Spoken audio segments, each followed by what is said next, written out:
Christmas, business, kids at home, doing school, online. What's a mom to do? Completely lose her mind, that's what. Or perhaps manage the chaos.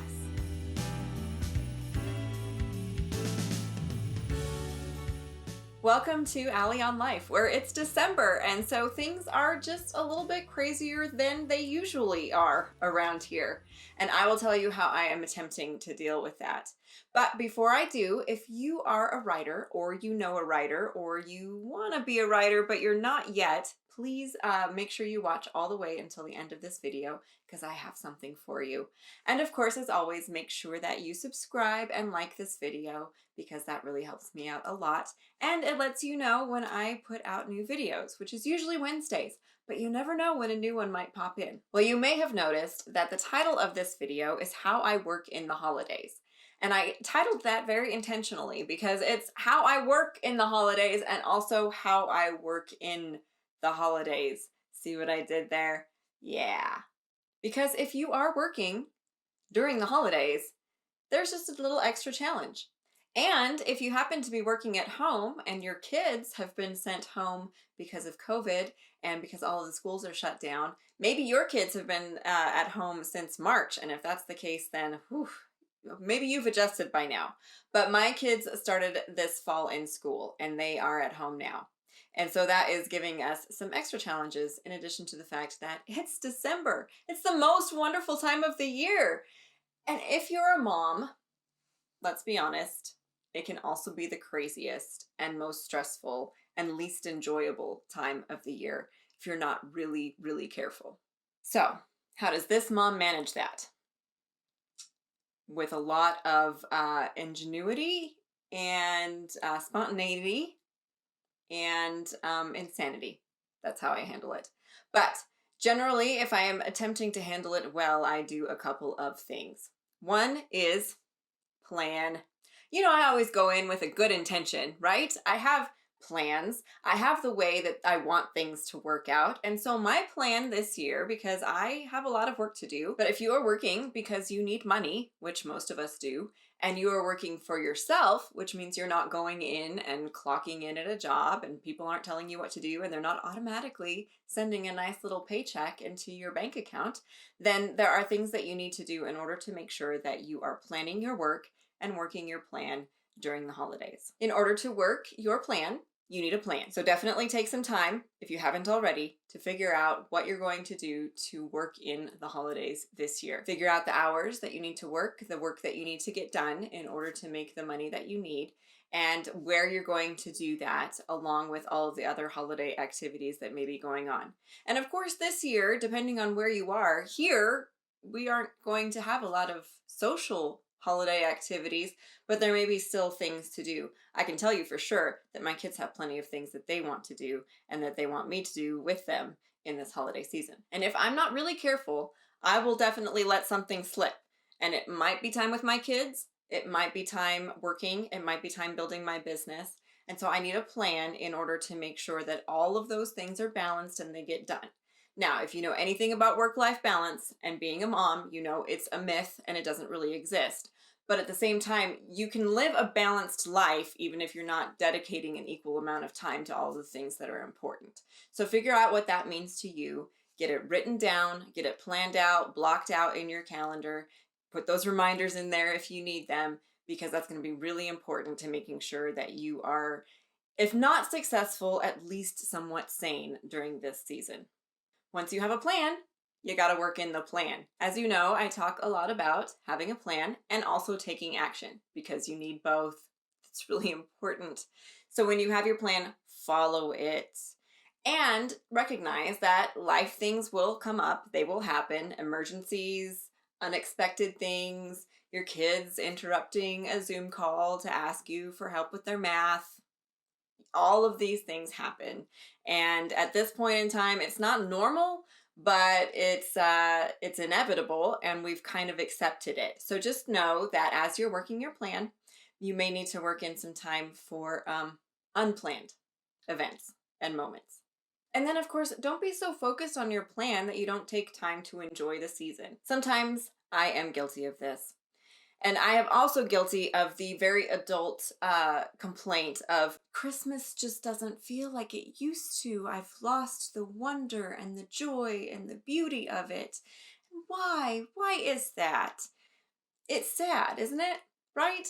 Do you remember what you felt like about Christmas when you were a kid? Most of us, if we had fairly typical American upbringings, loved Christmas for so many reasons, right? I mean, presents, yes, absolutely. But the lights and the pretty trees and people being happy. I mean, it's a time of year where a lot of people are happy. A lot of people are not happy, but a lot of people are. And as a kid, that's really enjoyable. And then you get to be an adult. And it's just different because there's more responsibilities and suddenly you're the one buying the presents for yourself and for your kids and for everyone else around you. And you're the one having to make all of the lovely baked goods that get passed around. And you're the one having to plan all of the activities and make sure that everybody shows up and that all of the white elephant gifts are wrapped or purchased and all of those important things, right? And because we can get so caught up in that and all of the things that we have to do, we lose sight of the wonder and the beauty and the joy and the peace that should come at Christmas or whatever holiday you celebrate this time of year. All of them talk about light and peace and being with friends and family. And sometimes we forget to enjoy that because we're so busy creating the environment that everybody else gets to enjoy, right? I'm talking to the moms here. You know I am. You know how it is. Is Christmas really the best day of the year? We wish it was, right? We want it to be for everyone else. But sometimes, for us, it's a busy, hard day. But if you take time to breathe and relax and remember what it was like when you enjoyed Christmas, and remember what it can be like now when you enjoy it. Seeing the wonder on the faces of kids around you and people around you because of the things that you're so busy doing for them, but also taking the time to just enjoy being with them. That's a really important part of Christmas. It's not the most important part of Christmas. If you know anything about me, you know that I believe the true meaning of Christmas is celebrating the birth of Jesus Christ, our Savior. But even if you don't believe that, Christmas is still a really important time. It's a happy time, it's a spiritual time, it's a time when we can offer ourselves to other people, offer gifts to other people. When we can finally for a moment take a little bit of focus off of ourselves and put it on someone else. Now moms, we do that all the time. And we get tired of it. At least I know I do. And so sometimes enjoying the season of Christmas might mean taking just a little bit of time for yourself. Maybe, doing your nails or taking a bath or something that you enjoy, reading a book. I should read some books this Christmas. That would be really good. But enjoy the season. In whatever way that you do, just make sure that that time is blocked out in your calendar. It is part of your plan.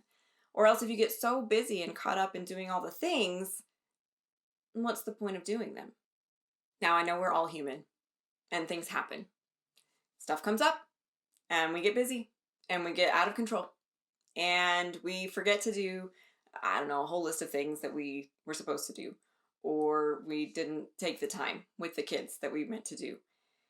If you find yourself in that place where you didn't get all of your work done because you baked cookies with your kids, or you didn't bake cookies with your kids because you were getting all of your work done, take a deep breath and let it go.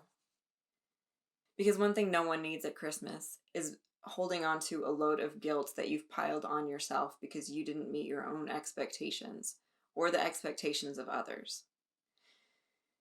That is not something that Christmas cheer should bring to anyone.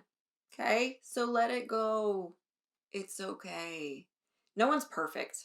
I mean, we all want to be, right? Sure. But we're not. We fail, we mess up, we drop the ball occasionally, and sometimes the ball is a glass Christmas ornament and it breaks in a million pieces and you have to sweep it up and it's really annoying and all of that. And it's okay because we're human. We are human. And at Christmas, even God became a human for a moment to spend time with us. And so we can be human too and spend time with others, and it's okay. Your work will still be there, hopefully, in a week or two when you get back to it. Your kids will hopefully still be there. And because they're kids, they will remind you to do the things that they want you to do. In fact, they won't stop reminding you. In fact, they'll probably drive you crazy with continuing to ask you to do all the things. But maybe they won't drive you so crazy if you stop for a minute when they ask the first time and, look at the lights or bake the cookies or read a book or something like that. Listen to your kids. Listen to the people around you. Pay attention. Give the gift of your attention this Christmas. Now, I want to hear from you. What are some ways that you work in the holidays? And what are some tips that you can give to me, because I don't do it very well. And I maybe need a little bit better plan of action this year than I've had in previous years. So please let me know in the comments and let's have that conversation. Now, because it is the season of giving, I am offering a gift to writers for the rest of this month. If you have a book or a project that you're working on and you just want to talk to somebody about it, I am offering half-hour calls where you can tell me about your project, and if there's anything that you're stuck on or have questions about, we can work through a couple of things and I will give you a couple of action steps that you can take either this month or in the new year to push forward toward your goal of finishing that book. Now, if you're interested, I will drop a link to a scheduler here in this description to this video, and you can just click on that and find a time that works for you. It is completely free. That is just there for you. And it doesn't matter where you are in your writing process. I would just love to talk to you about what you're doing, because I love to talk and I love to share ideas and I love to hear about what people are doing. Thank you so much for watching. Now go out there and tell your story, because the world needs to hear it.